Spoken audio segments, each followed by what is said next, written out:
So the site that I couldn't remember, I remember. It's called Elanced. Elance, without the ed. Elance.com. And that turned into Upwork.com, where I'm at now. So that's where I was doing work for people. Or looking, I did spend a lot of time looking at what people wanted and actually making what they wanted. And sometimes I would submit, and other times I wouldn't. And the reason I did this is because they have to hire you before you submit work to them. And sometimes, I don't know if other people did this too, but sometimes I would submit my stuff even if they didn't hire me, just because I would make it. And that's wrong. You're not supposed to do that, because they're supposed to pay. And then later on, in some of these sites, people try to get stuff from you without paying. But more than that, the people that I found when they were asking for help, and I mean, they'll probably never see this. I kind of hope they do. But my feedback to them is, you're on that site because you're looking for guidance. And the people that are trying to give you that guidance are better at what you're asking them to do than you are. I'm a business owner. I know how to put a business together, but I don't know how to do XYZ. So I go to these sites, Elance or now Upwork, and I'm going to ask somebody who is better at that aspect than I am for their guidance, for what they know how to do. But a lot of these self-made people won't stop micromanaging. They won't stop getting involved. They won't pass the baton or delegate. So what happens with some of these people is you see what they're doing and you have input, and they don't take your input, and they just want you to give them exactly what they're saying, even if you know there are a lot of mistakes with it or that it's not going to be good. Anyways, in this picture, this image that I'm showing you, this has nothing to do with that, but I'm just saying I found a lot of quote-unquote bosses that are like that are asking you for help, but they're not asking you for help, which is a huge mixed message situation. And it makes it near impossible to do anything really great with them, because they don't see you as a partner. Because they're paying you, they're seeing you as a peon. Not everyone, but some of these bosses are like that. And so they're just going to like manhandle you. They're going to micromanage you to the end. And they're really not that, they're not good at that aspect. They're good at doing other things. But they want to tell you how to do what you're good at. And they're not as good at it as you are. So it should be a 50-50 situation. They need to come in thinking that they're going to be a partner, but not bully the person that they're trying to hire, and think that their idea is everything and it's completely correct and accurate and the best, because that's not so.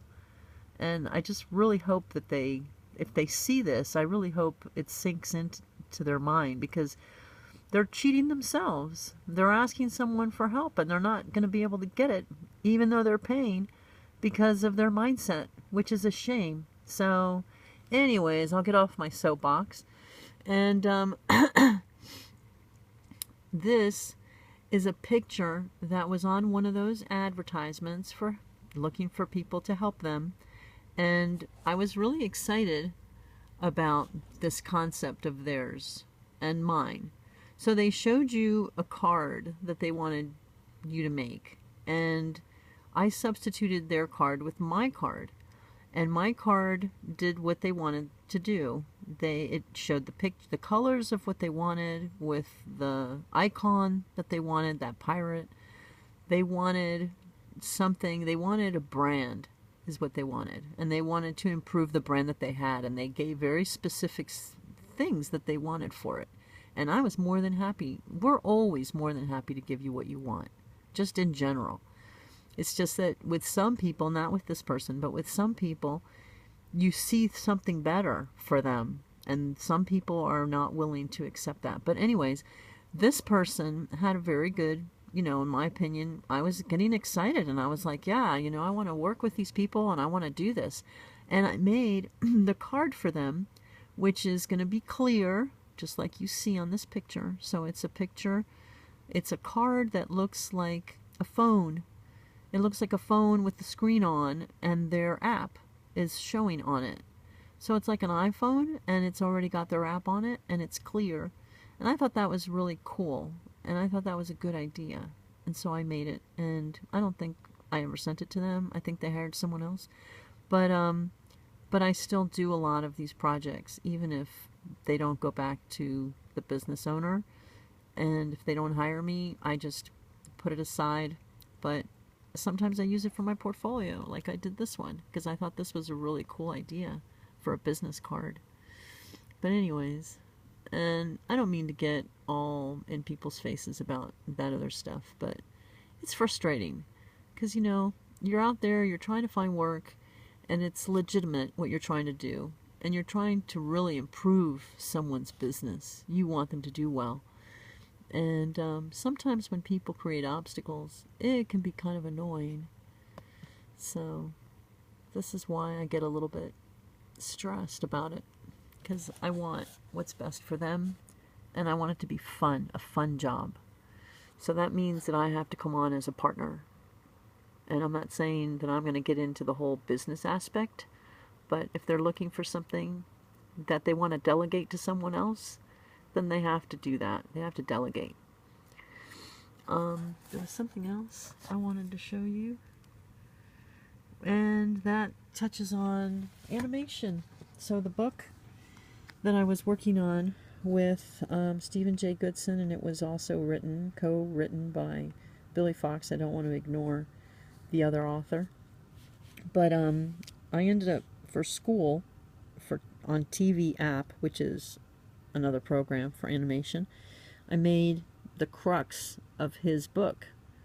So that Dalu book that they did, that Dalu book, there's like something that Stephen J. Goodson discovered from old Chinese classic literature about Tai Chi.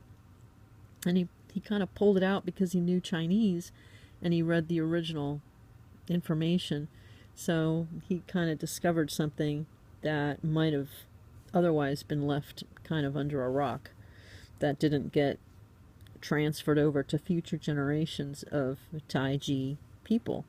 So I'm going to show you something. He made this talk online. He put it up online, and I found it, and I heard it, and I've shown this to him since, and he's seen it, so he's okay with it. But I made an animation for school because I needed to make something long. I wanted to do something long, and I wanted something that I could have fun with. So here's an animation that I made of him talking about the crux of his book. It's kind of in the middle, so we're going to watch through the middle and then